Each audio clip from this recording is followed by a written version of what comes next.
Lepu Chairman Le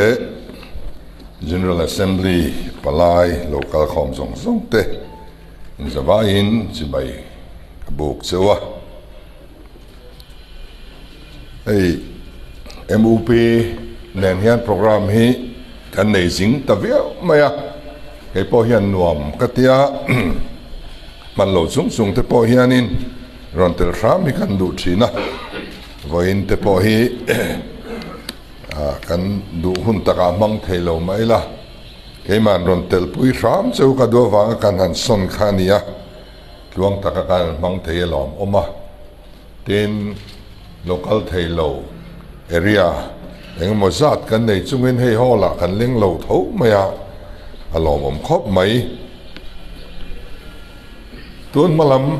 chan chin han soi tai la lal lai khan pupa kunga Assam Rifle Subedar Pension hi Sorkarin Khothlang lama khuan lalna apea ani kha thian ngai na mi tak ania arwal pui upalamte akhoma zanria te akil pui thina nuaman ti thin le a ma se lalban khan anang zuita a pupa kunga hi aizola lo ho in mission venga ama ina cheng zui ta ni aizola hian sarkar na thok pensioner ho te ne na in kong khom an cheng zui ta zela mi somkwa pakwa vel an tlin ta ka khan Mizoram Pensioner Association an din ta ani huna local le dewa an ma ni mai kha chuan chak tokin an in thretalova kumsang kha zakwa songa pasri khan kum songa chin zong zong len natur upaleng khom pol andin tani thil tum panga anduanga anzinga ho tu anin ruata puar buchon chu president ania pu PS daro ka chu vice president pu thanglu la chu secretary pu S lianbu ka chu sumwong tu anni kumsang ka ko somrup December tha Aizol Theatre Hall la in khomna masaber anneya kumsang khasakwa samro pakhat in khoma upaleng khom pol ti chu zoram upapol tia thakin assembly masaber chu kumsang khasakwa samro pani me ni som paru khan an buat saita ani kumsang khasakwa samriat pania tuna aming lo ni ta MUP hian thak ani vele chau ani rama kumupa antama mihring damrei antam chuan churam tha ani baka achangkang tina tlukani ram changkang le changkang lo te na poimo tak pakhat po life expectancy of adbart ani chu dam reizong itimayang khan kan dam reizong azir khan na thok thei ramin na thok thei chin anga le nga lote an tho chua thei zat te an fisel na lamdin mumte le mason na chi rang a sarkarin ma alak na zong song po khata khan ain ngap thin ni ten mihringin ma an son na te na index antia chu a oma chu ta po chuanin khang kha te na hrui atan an man thin ani zopa bunga kan cher chuan pathian zong tlat tu te chunga amal som na lo thleng tur asaya a thukhar na chu kumtling takin ithlenga a hun te a buphal tel khom tak ang mai hian ti ani kan thi huna ani zong ani hlo akumatam to a chol ha dam ve toro se anti khop hial dam rei hi malsom na ni ti alang chiang le tunlai kan ramin har sanna to ke ngei point voi tam tak kalo soi to thin chu thalai thi kan tam talutuk hi ani nimin pia mai khan former legislators association of Mizoram MLA le MP Louis Tepol din ania hi chumi general body meeting at chuan katel puya an president pulian suaman thua soina po thalai thi kan tam talu tukhi ati top dan ngai tu angai ni ati ve bok ani gan thalai te thi chan lian per hi rei lo te ta na nom chen na abi kin rui lo wang ani bera pathian zong tu te nun dan chu ni in alang lo se chip khop wi ngai point chu tiang thalai chu kan nei ve nual o me tlem lai de wa an tle dul lai video po aron viral to kha chu tiang khowela kan chen la ya upapol member ni thei khopa pathian mal som na dong in ni hi in ni lo katia kalom pui chuani ei ami hring zat phrim hian kan rama meichia an tam jok chho ta zela in thlanna po vote an nga to zoka tin elai keini district po MOP member hian an tam jok ani mithia po an tam zoka adaba po an tam jok ani chemical zel tur hi mi pale meichia in thlau na hi apung chho ta zela ka soi tam to a nula pakhata thi hian tlangwal pasari thi zel ang kan lo ni ta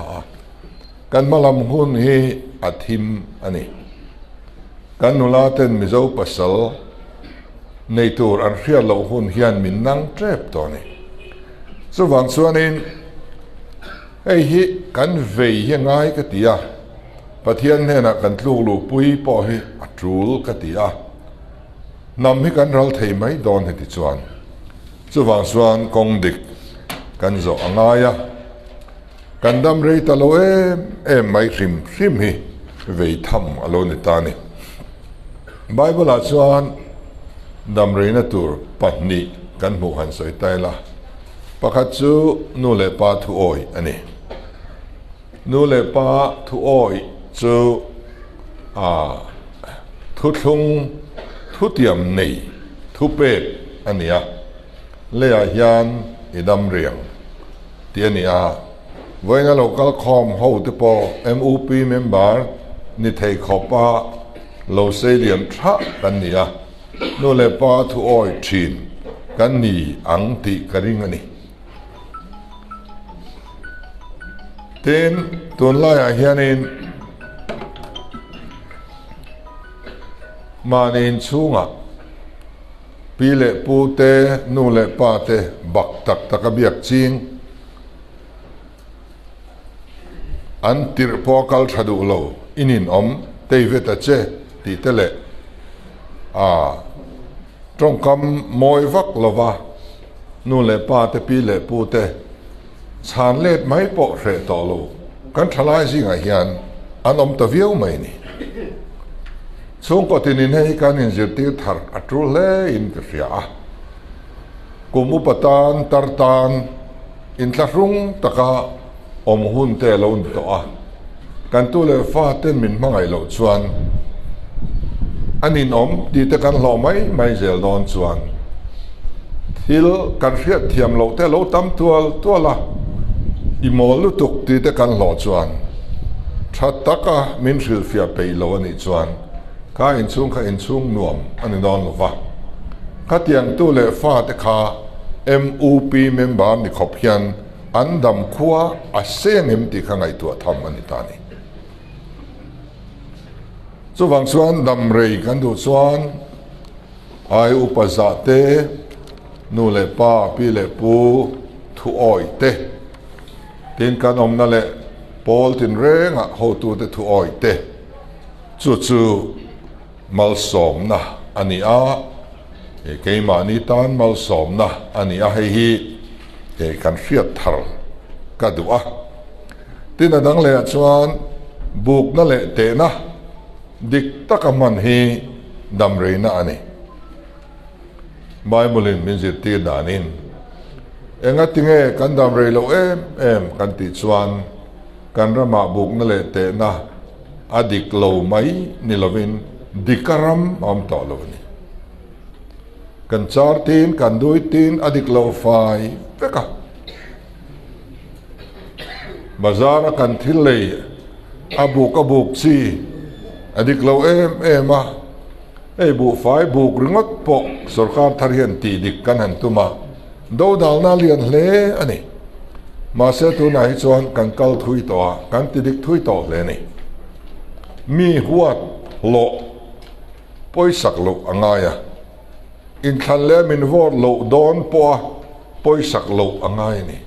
mi huat thu soi angai ni buk na le te na ti dik tur ringot po hi ani chu pathian in dam reina atan asoi alone boxia eng ti ka nge kan ra ba hian kibit lung dik te hi kan mu leng le eng ti ka nge char dik ling tak te kan mu leng le chu hun chu kan nak mek ani chu wangin tun hun ron thleng thei ke ni ho nang ni ho hi chu emi konga po pathian mal som na dong te in nia wangin buk na le te na chung chang a po ti dik thin te in ni te kan ring ani upa te thil nei luem em mai chu experience ton riat thiania kum upa zok te ton riat lutzia an riat awangin Africa raman ham pakhat malian ho chuan upa pakhat athi hian library pakhat akang ralti nani an lo ti hial thin ani kan pile pu te po khan kum upazok te ton riat thian ngai lua engkima upazok te an ngai chang ma sa zel thin chu wang chuan yang wal upa ti trong kam te lal upa ti trong kam te hi kan nei pha ni voina kan MUP member te po hi inom na mun thewa thang tha te zir ti tu in ni thei veka ram le khotlang tan ti thei tam tak in la nei ani kan soi tak thalai te thi na tam talu tuk te rui lo boya tang kan na talu tuk te hi abele na mun thaber kan in zir ti na mun thaber chu chung kwa hi ni ya nau sen bu chip an ni lai trangan puitin thlenga en kol tu nu le pa pi le pu te hian mo kan phur ani in tu te ne na thanem ngai taka nun kong dik in soi fowa in zil fo chuan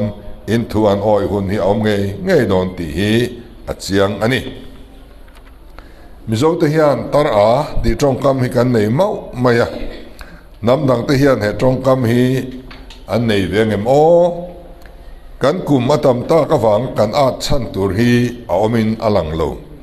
kan ru le kan taksa en kol na lama kan in thla da chuan kan lo mol mang viau thei thunga amai ro chu kan theyang to ka kan in en kola kan ru le taksa hisel na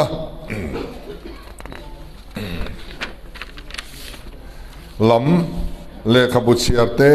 chanchin buchiarte bible te pon yang tai matanga kan ti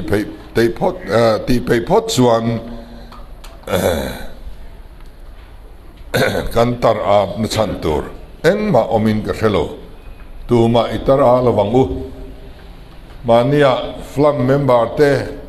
MLA luile MP lui ho ma thu ka sai point tar a lo tur ka ti ni enga nge kan tara wanga kan at khirang experience nga zok te kan nia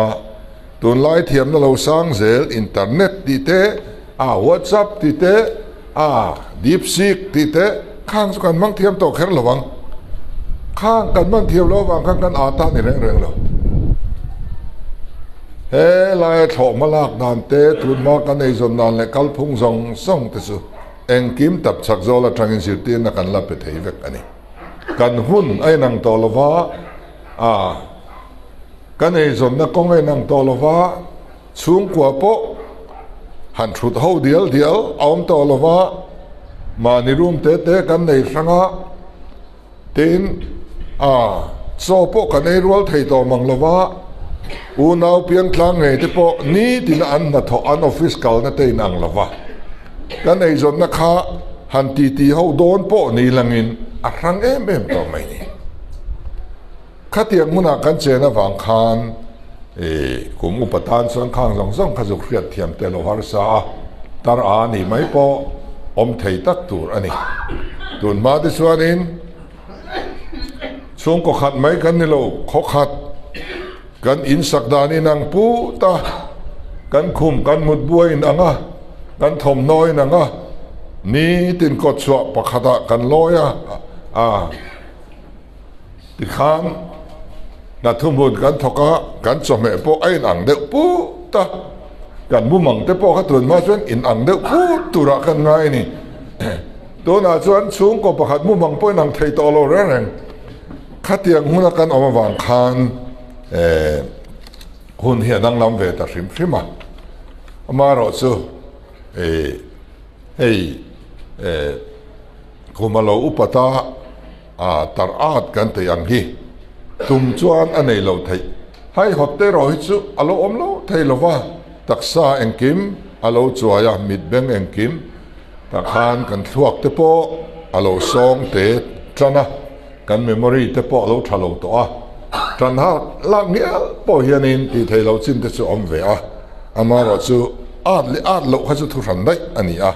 ข้างวางคานกันโลให้หดแต่เดียวอันนี้ข้างกันนี่จวงโลส่วนส่วนต่ออาดโลพร้อมตัวที่ข้ากันสาดูจูนี่เต็นกันสกัดกุมอุปาเตกันไงทาโลเจียจูอินซาอินมินเฟียดปุยะกันสกัดเวลคาน all age pension กันตีปุ่นทูกับพวงเงาอันนี้ค่ะเซ็นทรัลทางอินกุมสมเรียดจินจุงลำตาลเจงสังอา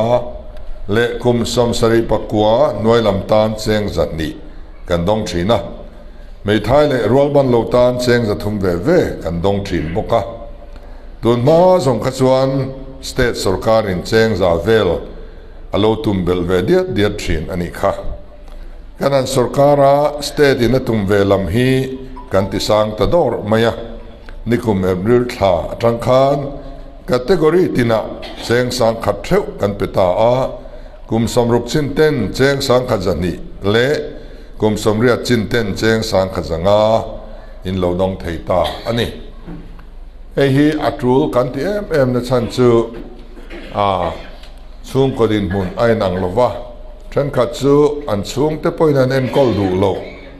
ตารสมในนาดง่ายเตปกันโลอมเวจันตานีฉันขัดจูฟามูเตมิดไม่เวงเร่งดูจงพอสวยทั้งอัมโลเอ็งไอหมอจมเมจากจงเละขัดยังวิตามินฟารันโปเลนในเวโลขัดยังตามคานคนนุ่งลำปังฮีมานี่อินสูงไงรอมติดวินอามันรัลเทนีตีฮีกันสุรการเฮียนรัชยังส่วนบางส่วนขัดตินเจงสังสวงเตอันปัวละอโลลูเวชวนวิตามินมันเตน้ำดอยมันเตเลนตัวเตโลอมังอินทรุงลุตุกลวินอันอมเวทยังตีไงตัวนาจังอินแห่งอิสรการินอินเรนเซมกุมอปัวนักไงปอกุมอุปาเตตานอินเซงสวะเตียงเฮียนกันเราติดสาวตาอันนี้เต้นนิคุมเอบริลท่าจังคานอัตกินไอ้กันกัลปุยงาลา NSAP ฟันฮี Central Funding ฮีเอบริลอัตรังจูนสร้างนิสมนิปลีเทงเซมอันนี้ตัวจุลายจังเซปเทมเบอร์สร้างนิสมนิปลีฟันฮีโลเทงตัวอินเซมเลตุระบวดใส่เมกอันนี้State Funding ฮีเอบริลจังเซปเทมเบอร์สร้างนิสมนิปลีเทงเซมอันนี้ตัวบกเป็นส่วนดงตุเทียนอดาร์กาที่ในเวกตอร์อติอันนี้เช่นขัดที่ฟิงเกอร์พรินต์เละมิดนาเตมุทเฮโลเตเช่นขัดที่สาขวานาวางอดาร์กาเสียมดูโลเตอันอมนัวละอัลในเวลโลเตตานเฮียนมาลักโฉมเมกเซลอันนี้ Field Facilitator เตโปอดาร์กา Operator ตูริน Training ทีร์เมกอันนี้อุปาเลตัร์สักโลเตซูอันมานีอินเงียกัลซิลตูรามาลักอันนี้ตุนมาขาน Direct Benefit Transfer DBT นิลวินคาสเปย์มินะปอยสฟายเปิกชินอันนี้ตุนไอรอจูน Beneficiaries เฮซา DBT อันนี้ตัวกันนักข่าวนะ Direct in อรุณลุดเวกตัวนี้ส่วนข้า MOP member ข้าโลบรอรัลปัลเอโมอโบรัลลายาฟันโลละเทงสีโลแบงก์ account โล close ปัลเตเจ้าฮี cash disbursement กัลปุยอันนี้ chupo village level coordination committee on NSAP te khiat puin khas hi poisa fai hi officer an sungten anon lam tur ani khatianga keimani account direct central lo lut ani wang hian alo lu thlai chuan kan dong thlai lo thei lova central atanga local thlai an mani account direct anron thun ni lo ho hi chu tu man hlon tla an la thlai tur ani lo kan tia ron soyula chutiang mi in now te nom chuan ti in department in country la an lo tu ron buat sai ula kan state sumin kan lo pesar sarang mi la rual in lo an la turani ti chuan advance in kan sum kan lo manganga central sum lo thlen huna min rule le mayang central sum lo thleng lo lom tia wangarei tak tak in nga tir hi atop to turani kan tia chutiang chuan midang chu kan kalpuya ma ro su direct kan account lo lut khasu ati ve theilat lo mai ni khatiang khan kha in riat thiam kan beisia tin chung ko ezong tu berbo ral tran puina hi mi somtan selship district hi allocation pack ania april sang ni som ni panga tharal ma nge ya adong tu thanna hun nei tum ani dc lam in meeting an rot huna bo zui mai turin social welfare lam chu anin peito ani tin hemi a beneficiary than thua hian tun ma khan kaldan kan neya MOP branch 10 mo phorna kan nei thin ani atha kan tibera kha elaya tuwe mo kan member alo borala ai o thante lo tula tunge kan dang ti kha MOP branch 10 ngun takin fair takin an ngai to thina atha maya kha mara chu centralin dan thara ron siama mintel velu talova aron ti sarkar tario maya chu kaini state ina dan ran lo nei big kha athiang silova hi kan ti lo thelo kan zom lo thelo ani ka kan in silfia ni pa selangin MOP hi adin tira tanga voin thlangin ramle nam ma son na konga te kotlang nun siam than na konga te in tangkai ma kan ramin tlom ngai pol lian kan nei zinga za phu ber pol ani hial ome sarkar po in thopui sarkar po in thopui thathina kan sarkar ngai po in thopui thale ti ka hriani selship district MOP po ramle namta na tha thokzui zel turin kan be sei tlat don chuani sonulama te in thanna te nei don ni kalotria lim takin hun lo mang ula kan fruai tu thar tenen hun te po kan mang ho le thuai tura in nga yang u tin hei in thanna NGO in thanna po amun then khada chuan ko khran mai chia KTP in than thlengin neu soi om tani ko then khada chuan ko khran upat hana po tun ma kan hrial ngai lo deuh a campaign alom ti ri te om tran to ni tianga ko than le kan NGO zom tak te po in thana thil moi lo deuh hriat tur om ta hi apoi khop maya keini senior citizens te hi chu hemilaka hian film zel itumang voina po kan in thlang dona khatiang soi neu turam mia lovin kan roi tur kan thlang chuak le thei tura kan ngaya midang te zirti tur kan ni NGO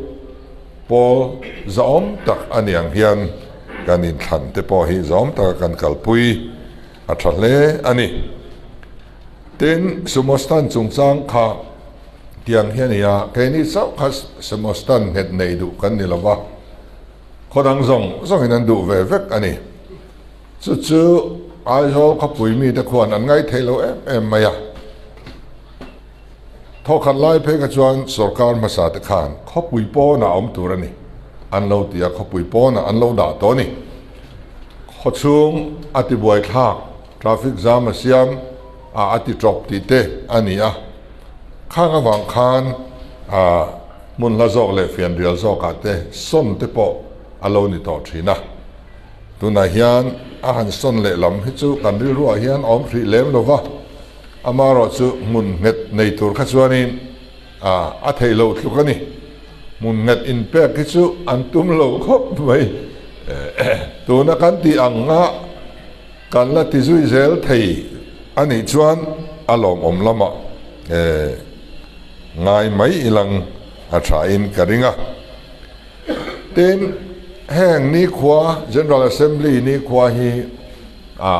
cái ni senior citizen ten thang thar te nun dan moi hoi hom na te kan zir tir na le chulam kan soi chuan rem chang tan chuan kan man a thain ka ria thil pakhat ka vei minang te point an vei em an soi fo thin chu kan kho har in nung chang hi ni elu te po kan lo sun ve to mani experience han sei la mitam zo tharang mi in ti min nem tura local hian min nem lem lo mi nem pon tum tak bok lo nuam an on tol ni perin ka ria ko har chung de tan an nin om em an kham om ngoi ti hi ka soi du ni ho thoi se kan ti ri ru ni mi ri ru na kan om la ya du song an soya a chang le ni nil ma ni por ram te non soi moi ka tianga in hrik thak na ta na kor in kan mang hi abik takin nu ho in ching zwal pa ho hian zil tengu kan nu pui te theu wana pa hun la ya po khan zumuna wana pa nu pui ho khan anon ngam pat talu to kan pon fen na lo lim saka an sim wang mai ni kha athi akha amit thi akha engko thran nge apoi mo phot kha ko thran khan abial tu upa emo than thun na te chairman turin an ruat thin ani kha mi te zai kha kan ngai turani an phal na kan la turani Presbyterian mithi om na a in nim phu ba tru zia ko soi va kha in meloni mo he la ya UPC thina Trinity va soi vak te kha in me bi lo ni amit thi chung te kha eng ko khran nge an ni eng thurin ring an ni kan za turani chen kha chu an upa te na thu to mai ro an ti ngai te kan om ta hial maya hian kan society nung chang hi ati moi lo em ani fiam thu dawin thu tak ni boxi ka soi zo thinin kha to in karinga centenary lai khan Wales ram an KGP leader ve kha kan biakina thu soya atong kalet nge ni chuan an hongan rama Mizoram su nge an tharau lama te nge rin na lama te lo tia Mizoram su trong trai te hen war khopa public meeting po an trong trai masa birthday lama po en kim maya trong trai te hen war khopa pathian thu hi fe ko nga te bazar na te en kim maya ba su nga te soya ko har ina te hian in Peter te hian in soi thiam em maya an tiani well so chuan pathian thu de chu Peter te soi tura ni ve don hem ni anjir chuak ve em ni theologian te chu ida an soi tur ani don lom ni an tiani an ni ngai dana chuan ma se an chan na chu ani ve lo Mizoram chuan an vai nan soi thei vek chu ti ani chuan azir chuak mi te chawin an soi lo chuan an va boi pha don ve Mizo te chuan an boi pha chuang rang lo tu thu soi ma ha tu man an oi chuang lo kha khang kan din mun ati fia viam ome chu wang chuan in ko harina kan kal te hian atnem turin kal ila mani vain thik thak nan nuam batol nan hei hi anilo kha khan khohar kan ne mi alo chung te chu senior citizen ho hian kan riat a tha ka tia tin ka ngai mo em le dang chu sa zor na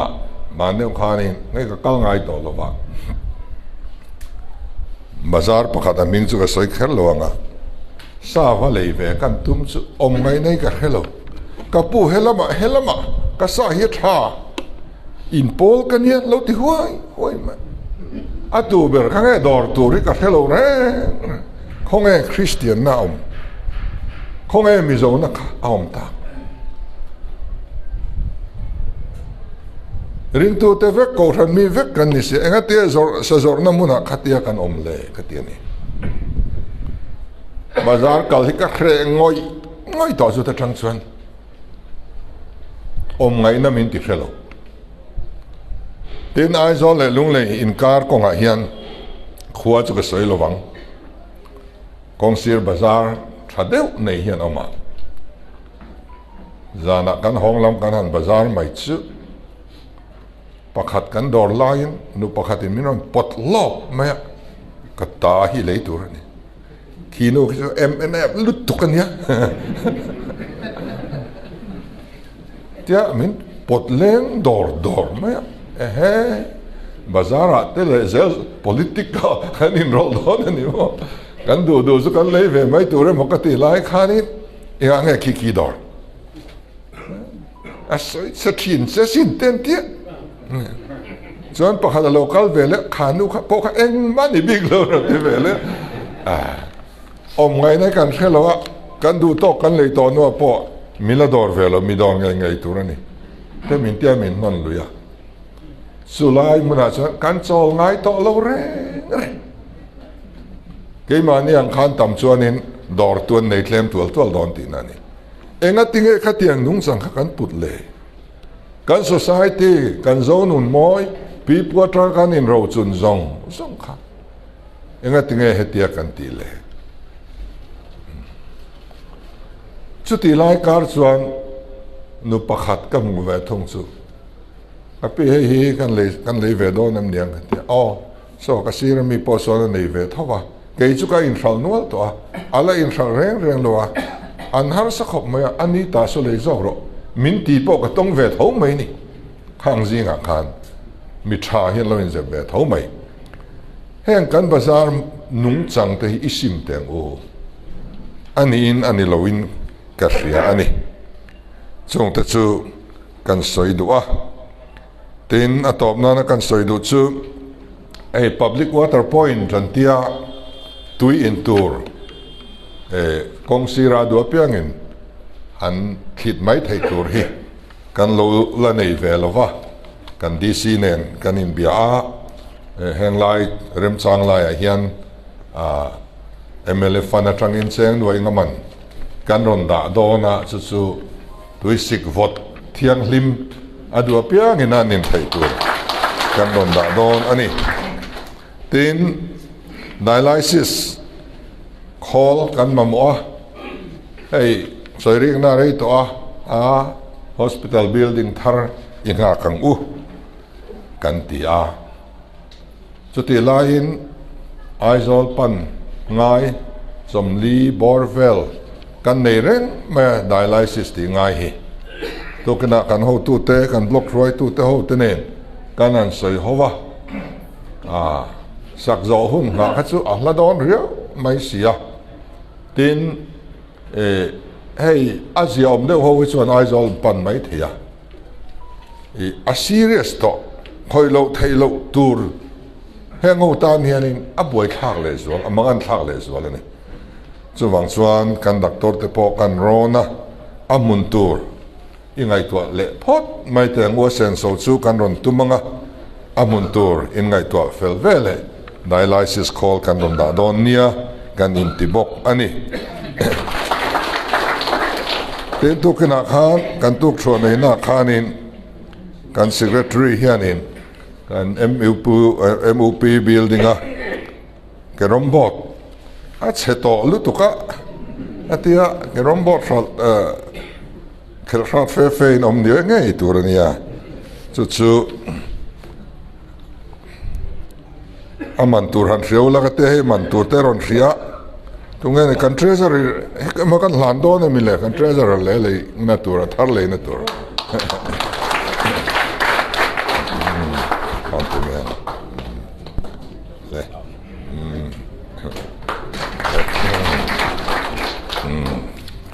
ole Sersip District MOP member zong zong te Pathian mal som na donga Christel taklel him taka in hun lo mangzel turin do sang na kala ni cheu lo me